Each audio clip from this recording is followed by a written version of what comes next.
buckle up. It's time to take the trip, buckle up. You're listening to the Take the Trip podcast, where you'll find real talk and zero filter. I'm your host, Kendra Fogarty, and today I'm here with Jeff and Monica, the drivers behind Dean and Gertie Explore the World. All right, so Jeff and Monica, you have traded the 9-to-5 for freedom on wheels with your children, Dean and Gertie. You've turned your RV into a classroom and a time machine, and somehow you make adventures and forts feel like an average Tuesday. It's a real gift. So first, you have to tell us one thing about RV life that you had expected but got totally wrong. Is there anything that comes to mind? I thought I would hate it. That's interesting. You thought you would hate it. Yeah. I hate camping. I'm going to be honest. Like, I'm not a camper. Yeah. Yeah. All those things that they're like, happy camper. That's not me. It took me like a year and a half to convince her that this was what we should do. And I mean, kicking and screaming the whole time and telling me to grow up and we're not living in a trailer and, we're not 18 anymore, and then here we are, almost 3.5 years later. And she'll tell me, where are we going next? When are we moving next? Oh my gosh. Now that is very unique. Someone who hated camping and decided to camp forever. Although I guess it's glamping, right? We don't want people to yell at us who tell us it is not camping if you're in an RV. But that is super interesting. Walk me through this. I need to be taken back. Jeff, you were convincing Monica. How did you actually agree to it then if you hated it so much? We need to hear the insider story on this. So, I don't know. Life was it was kind of the Groundhog Day of life. You have kids, you take them to school, you go to work, you work all day, then you got to go pick them up. So we were in that spot and we were looking for houses and we were trying to settle down and establish roots in South Carolina, I guess is the best way to put it. But that's also when housing was going crazy. That was right after COVID. And so the housing market was almost impossible to find something. And everything that we were looking for, everybody would come behind us and, give a cash offer and like swoop it up. So Jeff was just, he was persistent and he wanted to try this lifestyle. So I was like, fine, we'll go and look. But if anything doesn't work, like, we're not going to force it. Well, I mean, I was also working a tremendous number of hours at the time. And so I told her, there was one day that I sat down with her and I said, this is it. We're in a good place. We're making more money than we've made. We've got the 2 cars. We're in a 3-bedroom condo in an HOA and, all of the things that they'll tell you that's the American dream. But I think there was a 2-month period where I think I saw our kids like maybe 6 times total. I was getting up and going to work before they were off to school, and I was oftentimes home after they were already in bed. And then when I'm on the weekends, I'm still on call. So it was one of those things where her and I also were trying to figure out a way for me to be able to spend more time with the family. So I kept like poking the bear, I'm like, this would be cool. This would be cool. Like, check out these people. And we're watching these YouTubers. We started to get that kind of bug and started to have a little bit more serious conversations about what it would take. And, for Monty, she had a list of things that we had to have before we went. And, it was like, we need to make sure we have insurance. We need to make sure that we both have remote jobs. We need to have... The kids' school was a huge one. Absolutely. I mean, you have kids, so, you worry that are the decisions that you're making today setting them up to succeed or fail later? And I wasn't willing to just pull them out and be the teacher, because I'm not a teacher. So, it was a lot of research on... How do we build curriculums? Yeah.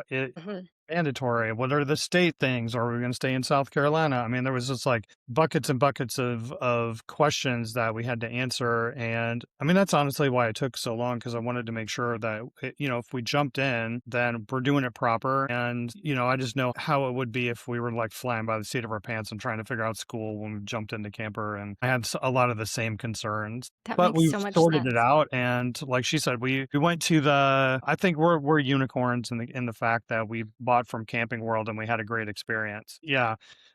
Imagine that. But that was the thing. She's like, we'll go down here and we'll check it out. And if it works out, then great. And, we left that day owning a camper. My gosh, that is quite a tale. First, I just have to say we're big Camping World fans, so I'm glad that you had a good experience too. And there's so many things to unpack here. Okay, so first, I just have to know. So, Jeff, did you switch? What field were you in? Were you working this crazy schedule? And have you switched from that career into something different now? So I was the event manager for a golf course community up in the mountains, and it was a private golf course neighborhood. And so I was the event manager over the whole property, the golf course events, any event period that happened on that entire property, whether it was at somebody's house or at the clubhouse or at the pool. I oversaw the entire process. So yeah, I worked in events for a very, very long time, most of my life. I mean, Monica and I owned an event center in Champaign near the University of Illinois for about 10 years, and we ran a bar for another 15 Oh my years there gosh. and near the university there. So events is one of those things that it's not that's right in my wheelhouse, but Mhm. I don't really do that anymore as far as like going to events. I do some event consulting. And if anybody has questions about marketing or sponsorships or things like that, then that's where I'm at now. And so I do a little bit of that, but mostly been focusing on all of our social media stuff and trying to figure out what we're going to do with that and how we're going to make it successful. Yeah. Okay. That must have felt good when you were able to kind of walk away from that much work. I know that's really relatable for my husband and I because our jobs were really intense, really burning us out. Can you still go golfing? Can you look at a golf course or you just throw up immediately? Golf, not a problem. Okay. My problem is even when I just go to an event, like Monty has to slide me around because I'm looking at all of the things. I'm like, why is that guy over there doing that when you should be over here doing this? And I'm like, I'm gonna go have and she's like, nope, this isn't your event. I've kind of ruined myself in that capacity because I feel like I'm always on when I'm at one of those things. Sure. Okay. Yeah. No, that makes sense. So now with the kids schooling, and I really appreciate your thorough approach to making sure that when you hit the road, it was going to be successful and that you were going to be happy and that you were going to be able to do that long term if if that was what you chose to do and if Monica was going to fall in love with it. I think that's really good advice because you don't want to just rush into something and then be like, oh shit, I didn't think about these 20 things that are going to totally derail the plan. And I know you chose Connections Academy because our kids actually did the same school just through a different state. So we've talked about that previously. And I know you're still rolling with that this year. And how is it going now that they're a year older?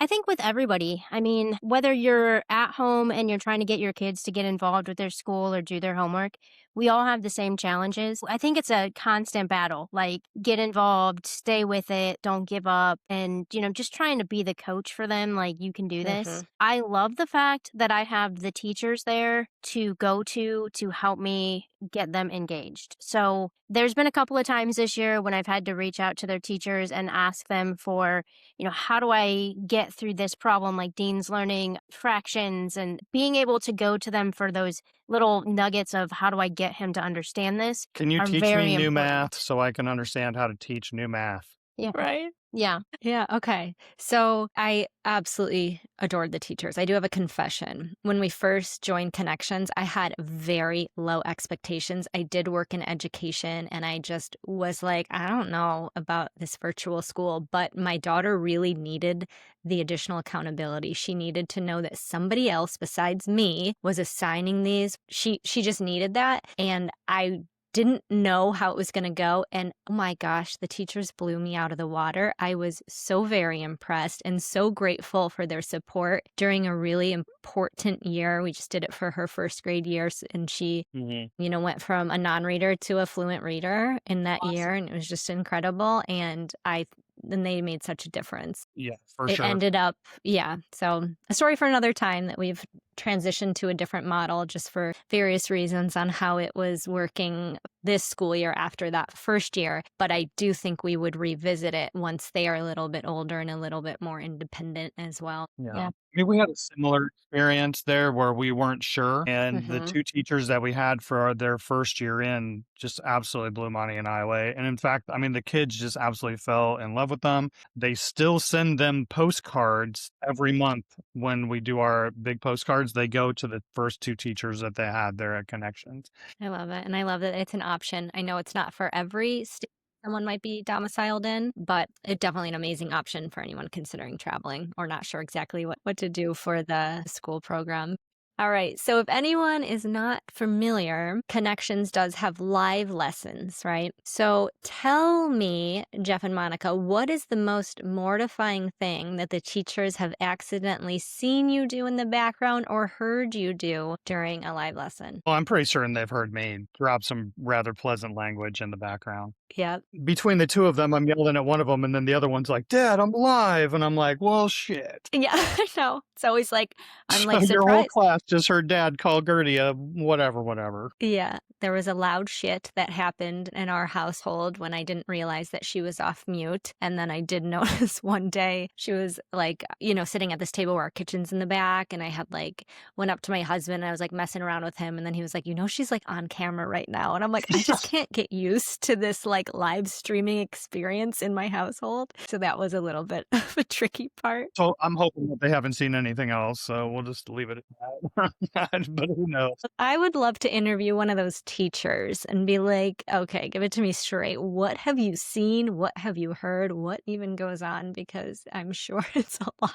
I worked in education during the pandemic. So when we had to just like crash course in virtual education, it was, yeah. And that was when people weren't even trying to have their teachers in their Right. house. You know what I mean? That was Or interesting. wear pants. Yeah. All right. So circling back to your travel life origin story, Monica, when did you decide that you liked it? Take us back to that. Was there like a moment where it like clicked, or how did that feel for you? I think we took off on our first trip. We went down to Texas, down to Goose Island, actually, is what it is. It's down by Corpus Christi.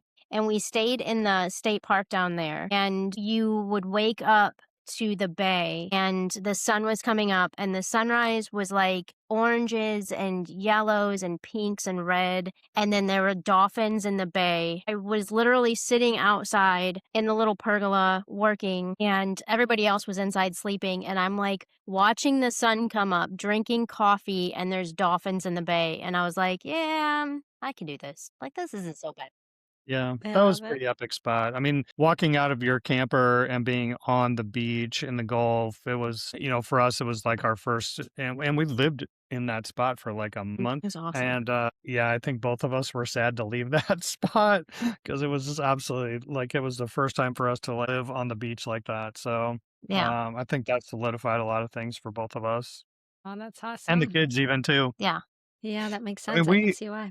we really, in that building, the process of us leaving, moving out, I mean, we had very adult conversations with our kids about leaving too. They did go camping with us a couple times, so they understood it, but this was different. And leaving school and all of those things, I think that was probably more difficult than any of the other things that we had to do to pre-prep to get out of there was reassuring them that they were going to enjoy this lifestyle. And if they didn't, then we're not going to force them to do it. That's, I guess, I think kind of the thing that being a parent on the road is so different than, some of the retirees that are just a couple on the road. Like, you could fight with your couple on the road. You can fight as a married couple. You can fight as a dating couple. But when you have kids, like, you really have to provide them that stability. Like, it's all going to be okay. And we're going to, no matter what happens, you don't have to worry about anything. And so that's, I think, one of the extra little pieces that we all have to kind of figure out. And each kid is different, but you have to make sure that they know that this is their home and they're safe. And, they kind of have a say in where we go too. So it's not just, hey, we're going to drag you over here and you're stuck with it. Like, hey, this is where we're going to go. What do you think about that? And, Well, and that was part you of know, our very first couple of jumps too. We specifically asked them, what do you want to see? What do you want to do? And Dean said, I want to see dinosaurs. I want to see dinosaur teeth and fossils and all those things. And Gertie said she wanted to live on the beach. So it's exactly what we did the first year. yeah. We did like every dinosaur park in Texas and walked in dinosaur footprints and did everything that we could possibly find, even at creation museums about all kinds of weird stuff, right? And then we ended up living on the beach for a couple of months. I think that hooked them there because they got to do what they wanted to do. And then it was, okay, well, mom's bucket list is this. She wanted to do Olympic. We did that last summer. So, each of us kind of had a bucket list of stuff that we wanted to do. And over the past 3+ years, we've been able to check a lot of those things off. So it's been pretty awesome. I think that's great. Jeff, you were like so dedicated to not growing up, right? Like Monica said, and that you were gonna He ain't never gonna mastermind this whole grow up. thing. I'm You ever not either. watch her video? But right. But you were gonna make sure that the kids were all in. You were gonna make sure Monica fell in love with it. And I just love it. I'm so glad that that worked out for you and you had such a mindful, I guess, entrance to the road. But hindsight is 2020. So be honest, is there anything that you would do differently knowing what you know now? I mean, outside of just like some mechanical type things, like, doing a little bit more research on things like tire minder and some of those things that I guess I didn't really pay attention to. We blew 3 tires in 6 months and Yeah, that's awful. ripped off each side of the trailer. But for us, it was also learning experiences. Yeah. We're Slow down. Like, you gotta stop. You gotta stop. And you've got to take the time to let the tires cool down when you're at a gas station. It's not a pit stop. Like, you're not a NASCAR driver. It's fine. Like, you can actually walk around. We got in vacation mode a couple of times because we were trying to drive long distances over short periods of time. And we had some mistakes that were made as we were driving and things like that. And, but I think for the most part, it kind of brought Monica and I closer together in those aspects too. During time, we blew a tire in downtown Dallas and 6 lanes of interstate. We're like 3 inches off the side of the road and trying to change the tire on the driver's side on the highway side, and trucks going by and the trailer literally like swaying like 2 feet and we're underneath of it. The tire was wrapped around the axle and it was like 2 hours for AAA. AAA to get there. And she was having a little bit of a meltdown and I kind of, that scene in Airplane where they like, I was like, woman, you got to get your shit together because we got to fix this ourselves. And, let's not freak the kids out. We're already like in a weird, stressful situation. And took a deep breath and she climbed under there and helped me change the tire. And it was like, Well, there were we some got back on choice the road. words And that yeah, were there was said. plenty of choice words for sure. We're trying to my keep it gosh. PG here. Well, that had to have been so terrifying. But like you said, it's a learning experience. And then I think once you experience something like that too, then you're like, okay, I can handle difficult situations and I know that we will get through them should they occur again. And Yeah. hopefully they don't, but you have to tell us what happened with the brakes in Colorado. So we were driving. Not my fault. It Yes. wasn't my It fault. was. So we were driving from South Carolina to Colorado and we ran through this horrible, horrible rainstorm in Kentucky. Yeah, Tennessee, Kentucky area. And Jeff was driving along and he hit a bump on the interstate and it's like it was the whole thing, the whole rig went like some kind of crazy thing. I don't even know what happened. And then as soon as we got out of it, the trailer brakes disconnected and Dinged, and then it says trailer brakes disconnected. So I didn't really think, okay, we just hit a large bump, no big deal. We pulled over, we plugged I just made sure everything was plugged in. We still had all the lights. I tapped on the brakes. We had brakes. So, lights and all that stuff were all working. So I'm like, I don't know what that was. so every time we So, yeah. stopped, I had to be under the trailer just looking for the one thing that didn't look like the other things, because I'm smaller, so it's easier for me to get under there. So I'm just, trying to find anything that's broken or any wire that doesn't look right. And I couldn't find anything. Nothing. But of course, we're stopping at night. And so there's not a ton of light.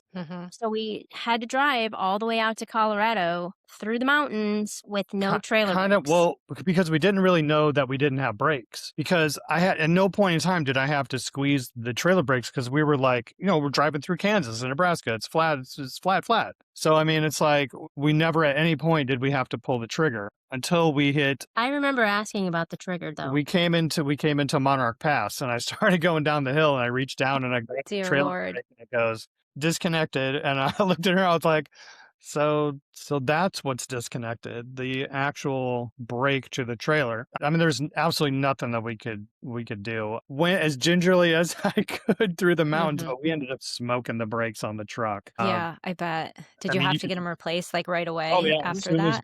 As soon as we got to Blue Mesa, one of the very first things that her and I did is we went into Advanced Auto and bought new brakes for the truck and replaced them all the way around. So for the trailer, what had happened was there's those little plastic nuts that attach each wire like a daisy chain under the trailer, right? And so it creates a current. And if they're not all daisy chained together, that current can't complete, and therefore it doesn't register when you push the brake in the cab. One of those little nuts had come we went just through the barely entire undone. we went through the entire process of like fuses, wires, everything from the tip of the truck all the way back to the last tire. And I'm under the trailer and he's in the truck. And I'm going from wheel to wheel looking at all of those little plastic nuts. And the last nut on the driver's side, which was the last one, it was the final circuit on the daisy chain, had one wire that just was minimally pulled out. And I She pushed it barely in touches it and and it's it goes, eh. I was like, are you freaking kidding me? Like the very last one was the one that Wow. issue. So I had to buy a pack of like 20 of them from Amazon for $2 and replace it. Right, like a 10 cent piece, and we replaced it and back on, and then fixed. But Sparky over here thought he was going to make it for the rest of his life without trailer brakes. My gosh. Is terrifying. That is nightmare fuel. I'm so glad you guys made it safely. And thank you for sharing, though, because that may help someone to hear that and know what to look for and what to do and how to deal with those nuts that just don't cooperate. That is, yeah, super. Not you, Jeff. I know what she was talking about. I gotcha. Oh my gosh. So you have also had some really exciting adventures in Washington State, but what happened on your way to Mount Rainier? That was definitely her fault. Yeah. No, it wasn't. It was Mount Rainier's fault. Don't go there. Yeah. Like, watch the documentary. Morgan Freeman can talk about it and tell you all about it, but Yeah. just skip it. Go to Mount St. Helens. That's a better one. Noted. Mount Rainier was definitely on both of our bucket lists. I'd been there once, only briefly, so I wanted to go there and spend a good time. And we thought we got up early enough to get there. And we camped about half hour, 40 minutes away. So we were up, crack of dawn. And even though we left out the door at like 6 or 7 o'clock. We hit lines there by 8 o'clock. And we were like, okay, line. We didn't make it through the gate until noon. Yeah. Through the front arch that says "Welcome to Mount Rainier," and you show them your pass. Like that was 4 hours in line, and Yeah, it was awful. so that was just the start of it. We did the museum and we did all the stuff on the bottom. We went to a ranger station. We asked them where we should go. She gives us the spot that's clear on the other side of the park, which should have been less crowded, is what she was saying. But I think we were there in like the busiest day in Rainier world history. Like it was insane. They had half of the park was closed by 6, 7 o'clock in the morning because it was so full. And they couldn't get, once we got out of the museum, it took us about 2 or 3 hours to get to the other side of the park because it was bumper to bumper throughout the entire park. Wow. Every Yeah. pullout was full. We saw people get in a fist fight Yeah, because it they was were bad. blocking people in. We watched another row that was all parked like this. They had cars parked behind them and then another row parked behind them. And Oh my evidently gosh. these people went hiking and left all the people that were parked. There was no way for them to go out because in front of them was basically like a giant cliff. It was like the Jeez. parking for Woodstock. Yeah, it was worse than that, I think. That's what it was. But Oh my we gosh, saw people so like breaking unhinged. out car windows to awful. try to move another car. What? Yeah, Yeah. it was insane. And it was hot, and the kids were like in the back seat. So we're stuck in traffic. And mind you, they've been in traffic all day, and we've stuck in the truck. So we're sitting in traffic, At literally least not 7 moving. hours in the truck at this point. And the kids were like, "Can we take our seatbelts off?" And we were like, "We're not going anywhere, so go ahead." So they took their seatbelts off. Well, they finally get traffic kind of moving, and When I say moving, maybe 20, maybe. right. And so we're kind of slow rolling through traffic to get by the place where everybody wanted to go. What's that called? Paradise. Paradise. And Paradise was closed down, so they were Yeah. trying to circle around traffic and remerge it into and send everybody to the other side of the park. Jeez. So we finally get through that to the other side, and we're driving to the other entrance. The kids weren't doing anything. They were just sitting in the back seat, like looking out the window and like feeling the air on their face because literally we had been sitting in traffic. And then all of a sudden you see us get pulled over. Lo and behold, the people that had just passed us going the opposite direction were sitting on their doors with their whole bodies out the window taking pictures, and they pull us over talking about how we're bad parents and how our car could have gotten hit by a moose and our kids could have died. That's what he told me. And I was like, He was like, I could have given you This was two. a ranger? Yeah. Yeah. I could have given you 2 Oh, tickets because both of your kids were out of their seatbelts. Yeah. I'm like, "Bro, we were in traffic for like 8 hours, man. Yes, I let them out." And he's like, "Bad things happen. A moose could have jumped out and you could," and I'm just like, "Really, dude? That's where you're going? I'm gonna hit a moose." oh my gosh. That is so I unfortunate was and like, just I haven't seen a moose all vacation, but I'm yeah. like, Oh my gosh, that's so surprising too. That's like the worst story with that has to do with a ranger that I've ever heard in my life. That's such a bummer. I mean, I yeah. understand they were What having are the a odds? bad day. Like, I mean, there's no way they could have not like hated their job at that point. Like, Oh, it was yeah, I a mean, he probably horrible dealt with day. all of the stuff that we were talking about, but he was dealing with it Yeah. at, like, a police level. So I'm But like, yeah, that's what I'm saying though. I'm sure they had other things to worry about aside from kids just looking out the window. Oh my gosh, how We told frustrating. the Rangers at Mount St. Helen, and they were like, we are so sorry. We're so they were sorry." like, "You should write a letter to this guy," and I I was was like, like, "Well, whatever." Jeff gets mad at me because I literally tell everybody not to go there. Noted. I don't blame you. I'd be so mad too. And I'm that, not yeah, going he back. must have been on a power trip. Yeah. Yeah, Oh I my think gosh. the only thing that's really I'm not even putting the sticker on our. didn't even put it on the rivet board, it didn't make it Oh my gosh. go. Didn't make the cut. I think they're gonna end up having to do timed entrances there like some of the other parks are doing because it's insane there. That makes sense. The time entrances can be super frustrating, but if it eliminates that issue, then yeah, it makes sense. We had something not quite as bad, but close over the holidays at Joshua Tree. We were just sitting for 3 hours in a car before we even got in the entrance. The hike was not even worth it because just way too many people. You know, half the places you can't park. It was nuts. Yeah. Like, love the outdoors, love that people are enjoying the outdoors, really wondering if maybe less people could enjoy the outdoors somehow, if it could just go back to how it was. I don't know. I don't know what the solution is. When we went to Mount St. Helens, we did a timed entry thing there, and I'm gonna be honest. I mean, it was obviously not Mount Rainier, but we hiked all day and maybe saw 10 other groups Mm, the entire day we were there because of the way that they did their timed entrances. In this particular part, we hiked an extinct lava tube up to the top of Mount St. Helens. So they kind of epic. let people in groups, and then as you Well, made your way out, even but the it was cool. Cascades was crazy too, though.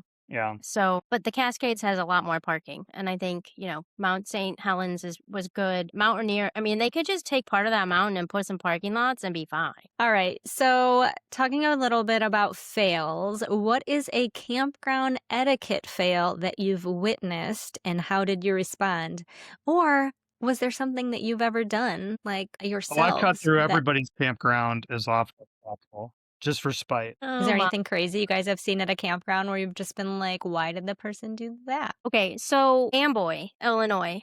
We went there for Halloween, and it was nuts. I mean, they had their own haunted house. Like, if you Oh, camped there, you could go to the haunted house for free. It was awesome. that's serious. Wow. Yeah, and like Yeah. every site had a trick or treating booth. Or a drink or treat Yeah, booth. or both. Let's So just say I didn't drink. I was at my trailer. Jeff was in bed by like 8:30 that night.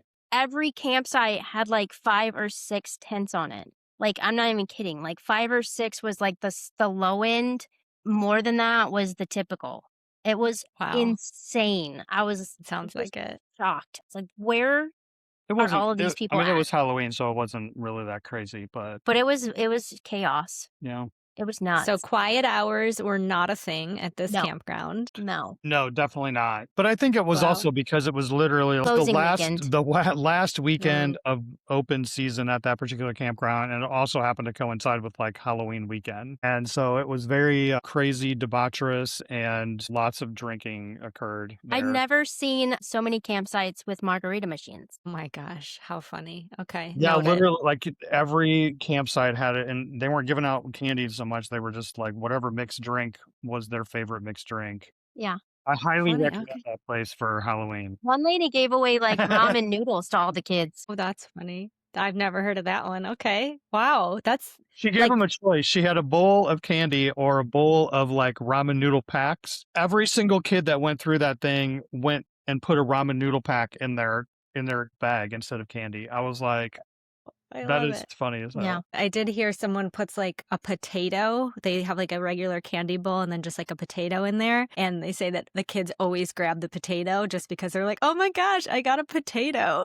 You just keep refilling it, but all the kids just want the potato. All right. So let's talk a little bit about content creation. Mm-hmm. Have you ever done anything that was like maybe morally questionable for content? For example, like sneaking into a restricted area or just to get the shot or going after hours or anything like that? No, we're Mm-mm. totally like, we are. Jeff likes to film other people doing that and then putting that out there.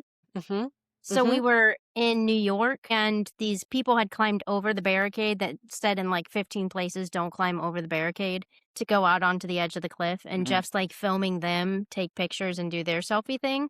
So Mm-hmm. he's more like the It call wasn't out. really like that until she turned around and then told my kids to not do what she's doing. And I was like, this person is being ridiculous. I'm kind of the same way, though. I always catch the people who are not doing the things they're supposed to, and then I just have nothing to do with the content, but I feel like a reporter. We're a family-friendly channel, so we really try to like keep it there. A lot of our content is, it's grandma and grandpa are watching, and Mm-hmm. it You might catch us on a trail yelling at the kids with the cameras off, but we don't film Mm-hmm. that. right. Like You we want try to keep that to I'll send you some ourselves. B-roll sometime, and Yeah.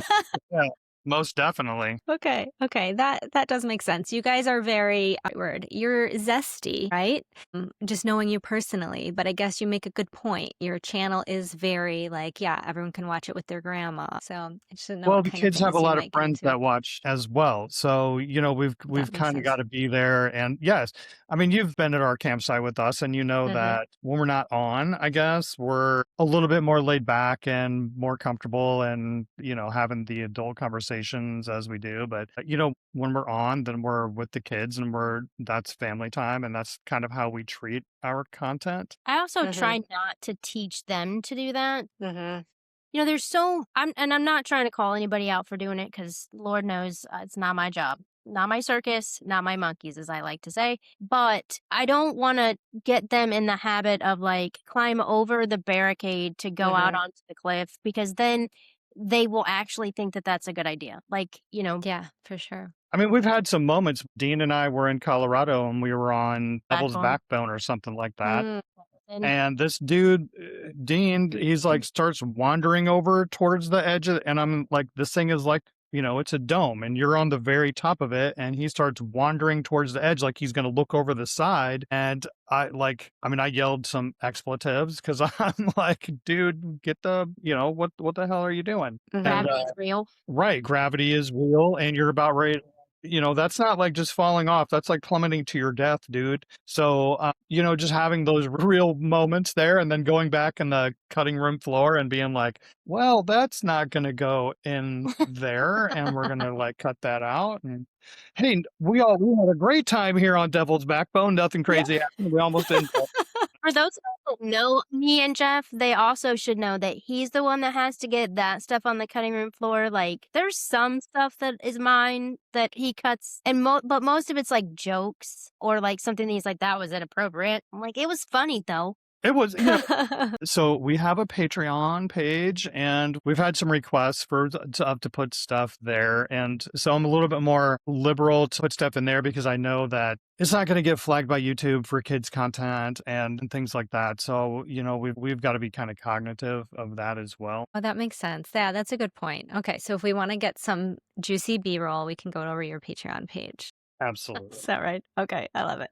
All right, so let's play some Live, Visit, Exile. So I'm going to give you 3 locations. One you have to live at, one you may visit, but the other you're going to need to exile yourself from forever and you cannot go there again. And yours are a little bit unique, not quite locations, but so the first group is historic forts, state parks, or museums. So where are you going to live? Where are you going to visit? And which of those are you never going to see again? I could probably live at one of those old forts, but I don't know. They're also old forts. So how comfortable is that going to be? I think I could live at a state park. I Yeah. think I could visit a fort. I think that I could probably go without going to one of those museums. You can't do Okay. it. Like you can walk around and see stuff, but you can't gotta be real careful. Mhm. And there's a lot of weirdos in there, and there's walls. Whereas I have to agree with her. I think I could give up museums, but I don't think I could give up state parks. Yeah, So I think I'd probably agree with her on that one, living at the park. living at the park and visiting the forts. yeah.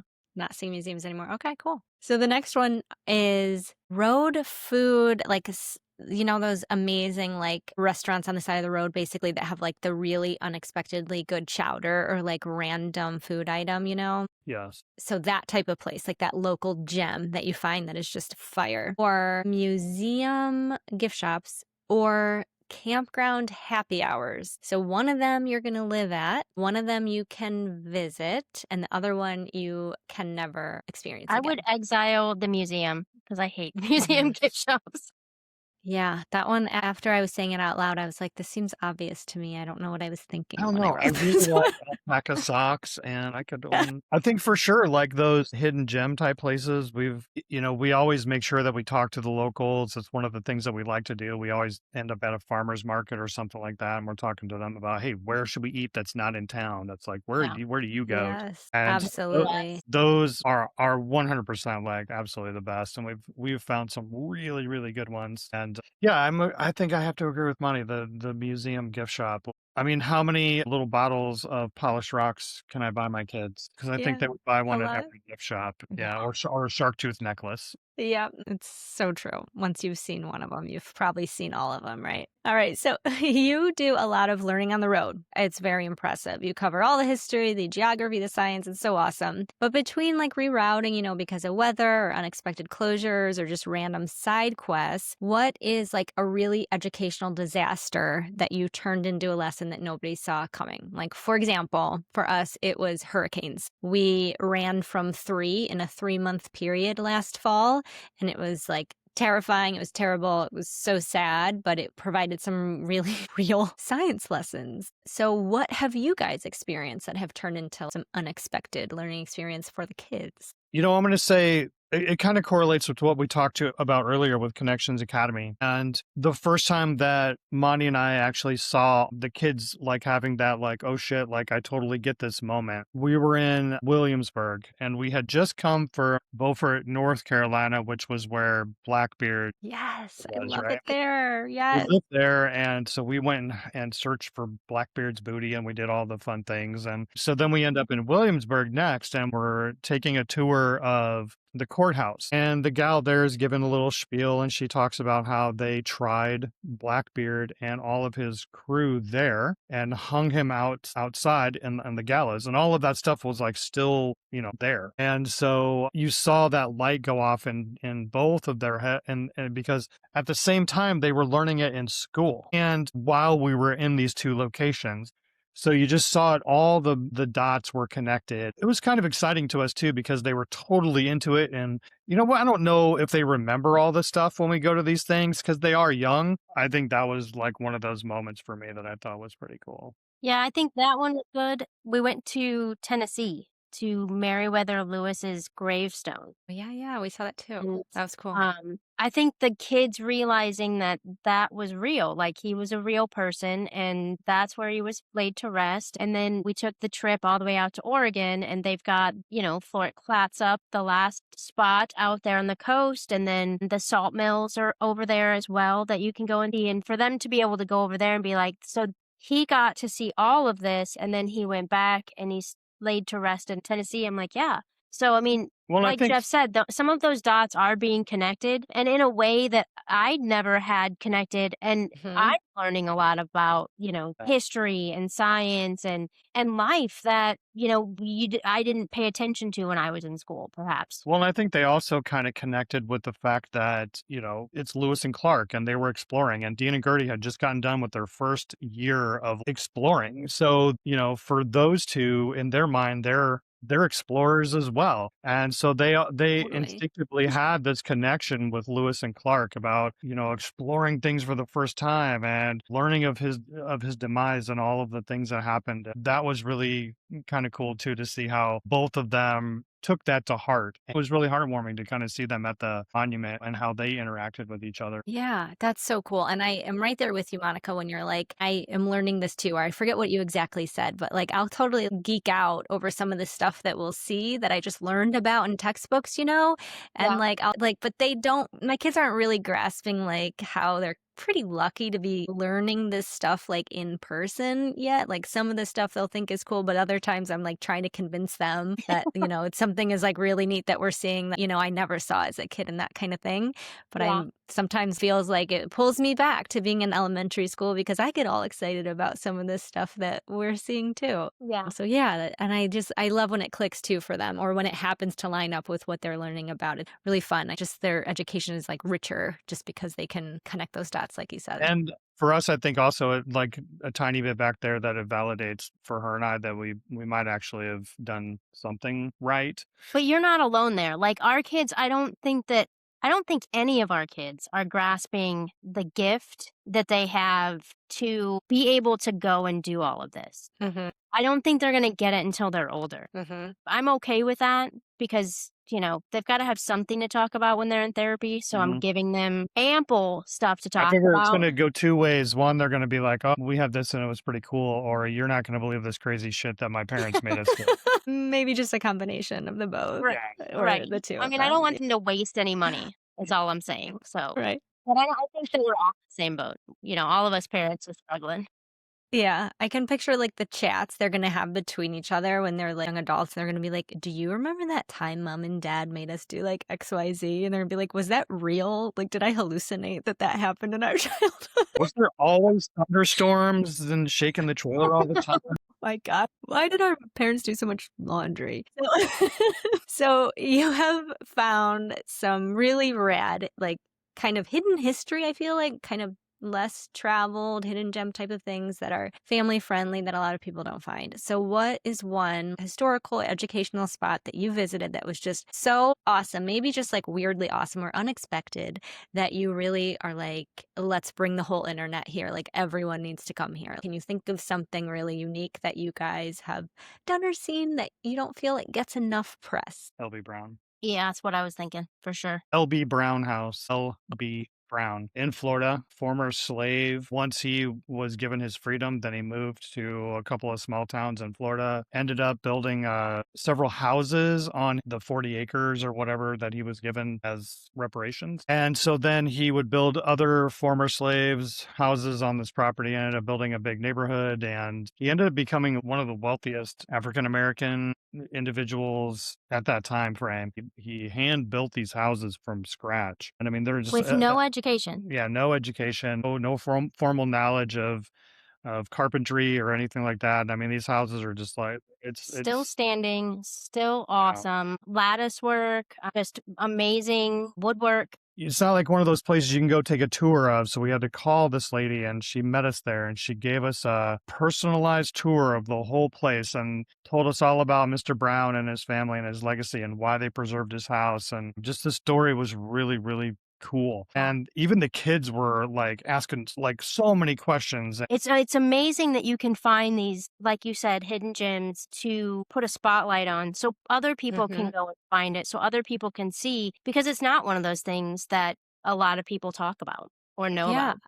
Right. We spent 3 winters in Florida and we hadn't heard about it and we never visited. So now we know. So thank you. It sounds like a really interesting place to visit with a phenomenal story. So you have built something on your page that is not just travel content. It's a real life adventure diary. It blends education, exploration, and family authenticity. You just have a great, very unique page. So if you aren't following Dean and Gertie Explore the World yet, out there, make sure you fix that. But I do wonder, Jeff and Monica, what's one story that you think everyone absolutely needs to watch? Like, do you have a favorite video? I always wonder about that. Like, if someone was to land on your page, like, what video would you hope that they landed on first? Right now, I would say my favorite video is probably the one from Olympic, just because I'm still in love with that place. I mean, it was so amazing. I'd never, ever, ever been to a place as magical as Olympic. Oh. park, and I would go back there tomorrow just to wander around and get lost because it was so Yeah. much fun. We had an amazing time there, and that was one of those unexpected trips because it didn't Didn't go as yeah, planned. it didn't go as planned. We had expected to go further north into the Hoh rainforest, and it had rained like overnight, like an enormous amount, and had totally closed the 101 completely. So we couldn't even go any further. We got stuck at a roadblock. It took us back Shoot. to a different area in the Quinault part of the Olympic, and we explored there. And it poured buckets all day, and we just put our rain suits on and the whole gear and just walked through the national forest when it was pouring down rain. It was fun. I love that you know, made some lemonade out of lemons or whatever, even though it wasn't exactly how you pictured it and you still loved it. Because that was like that was like your one place you wanted to visit, Monica. Is that what Jeff had said? Like you really want to go Yeah. there. And I'm so glad that then reality matched your expectations because it's so hard too when something's really hyped up and then you get there and you're like, this really didn't land. So, okay, good to know. We haven't made it there yet. So hopefully maybe Gotcha. this summer we'll see. Yeah, sounds like it. Okay, so I've got a few would you rather questions for y'all. Sure. So, would you rather have your RV broadcast your conversations that you have inside the truck the whole time you're towing, or have your horn blast like laid on the horn for like 10 seconds whenever someone inside the truck farts? Well, Dean back there, that horn would be going off all the time. I think it would be Just be hilarious continuous. to broadcast our conversations. That's what I I think. think so too. Yeah, Go I with don't that. know if that would be legal to broadcast some of the stuff that we talk about in our truck. I would try to like tailgate you guys just to listen the whole time. Because Right. I'm sure it would be I very mean, entertaining. do your girls sit there the whole time and they're like, are we there yet? Like, what time? How much longer do we have? How many miles? Can I Yeah. say yes? You're lying. Yep. We just had that conversation too. And it's amazing how frequent they can check in. So I am trying to figure out a way that they can be a little more independent with monitoring. I'm like, taught them how to look at the GPS to see the minutes on their own, but somehow that's not enough. So yeah, the struggle Well, when you is figure real. that out, you let us know. So you guys will do like long hauls, like 8-hour drives, yeah, overnight, like sleeping situations, yeah. Okay. Yeah, Yeah. we've done that. do this We yet. Okay. when we went to the West Coast, we stayed in rest areas and like Truck truck stops stops. and stuff like that just because we're Mhm. crazy and we want to get the most out of our life experiences. No, that makes sense. Sometimes you just got to power through. I get that. It's funny because I remember being a kid and the joke at that time, like you in shows or whatever, cartoons, it would always be the kids being like, are we there yet? Are we there yet? And I was like always confused. And I'm like, what are these adults talking about? Like, I don't ask that, right? I'm sure I did. And I never really got it. Then when you have kids, you're like, yep, 100% understood now. This is 100% true. Oh my gosh. Okay. So you guys are gonna air your conversations. Yes. Is that what we settled yeah. on? Oh, I sure. think that would Okay. be the most Yeah. entertaining. That would be incredible. All right. So the next one, would you rather use your shower or your toilet? You can't use both for some reason when you're at a campground. So you can either use your shower or toilet. And if you are not using your toilet, there's a disgusting porta potty at the campground you may use, or there's a concrete cold water shower that you can use. Which one are So you you're saying going we're to? staying in Indiana? Is that what you're saying? I think Is that how it goes in Yeah, Indiana? I'm pretty you just stated that one. It's right outside of Elkhart and it's an Amish country. Okay, this is good to know. If we have to go there, I'm gonna have to text you and make sure we don't end up there. I will let Well, you know. I don't know. I mean, I've had some unique. When we were in Goose Island, all the crabs, the crabs would come in at night. They would go into the shower house, because the hot water, right? And so you would go in there, and the first time I went in there, I wasn't really expecting there to be A couple of a crabs bunch hanging of out. crabs in the showers. It's fun when your And husband comes in and goes, I just got crabs in the shower. I was right, like, and again, How big yeah. are these crabs? What are you How big were they? Yeah, like Little a blue good crabs. sized crab. Yeah, yeah. Oh, yeah. Because the Gulf, so the water would come up and then they would come into the shore. But I'm assuming because it was like steamy in there and stuff, then they would like scamper in there. And then you go in there, you turn on the light, and you kind of pull the curtain back. And then I looked down, and I was like, oh shit! It scared the crap out of me. There's like 10 crabs on the floor, and I'm like, and Dean's like, I'm not going in there. I'm not going in there. And I have to like, Shoo them out. get all the crabs out of the shower. And so, yeah, I don't know. Tough call, Kendra. I don't know what to do. I'm going to say the toilet. We got to use the toilet in the rig. Just take some cold showers. Yeah, it's too hard to get the kids to the bathroom. Yeah, definitely. That's a pain. That's what I would have gone with too. It is tricky though, because I don't know if you've ever been to a campground where they only have cold water. We were in Everglades National Park and just no warm water, no sewer hookups. So you really don't have a choice. Yeah, that'll wake you up in a whole different way. Oh, yeah. Peace River did that to me last year. Oh, no. I'd be mad. Yeah. It was fantastic. Jeff and Monica, I feel like I could talk to you guys all night. So thank you so much for coming on the Take the Trip podcast. And if you're still listening, thank you so much. Don't forget to stick around for the song at the end. Come say hey over on Take the Trip fam, and safe travels out there, y'all.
Just learning how to roll. Jeff points at the horizon and calls that